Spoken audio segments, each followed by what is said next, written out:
सबैलाई नमस्कार। म चाहिँ अहिले हाम्रो यो पाल्पा जिल्लाको तानसेन नगरपालिका वार्ड नम्बर 11 भालुवन भन्ने ठाउँमा छु म। यो तेलका गुफादेखि ठ्याक्कै 5-10 मिनटको बाटो हो यता। यो चाहिँ मेरो साथीको घर हो। पहिला हामी खेलिन्थ्यो, बसिन्थ्यो, घुमिन्थ्यो। अनि यो चाहिँ यो पनि साथीको घर। अनि म धेरै वर्षदेखि यहाँ आएँ। यता आज गुफा चौरमा ठुलो मेला लाग्दैछ नयाँ सालमा। अनि यहाँ पनि यसो घरतिर पनि जाम भनेर आएको। मेरो घर चाहिँ अलि पल्तिर हो। यहाँ दुईटा मात्रै घर छ। ल काट्नुभयो। उता चाहिँ हाम्रो सिमाना हो। यो चाहिँ हाम्रो साँध हो।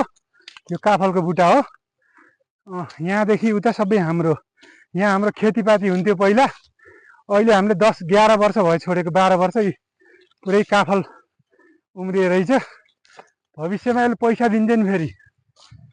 यो पुरै हाम्रो बारी हो यो। तर अहिले चाहिँ यस्तो पुरै जङ्गल पल्टेछ। 12-13 वर्ष भयो यहाँ छोडेको।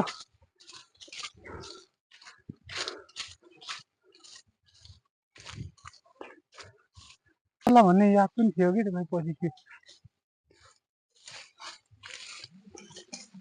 ल वर्षौँ पछिको काफल आफ्नै बारीको।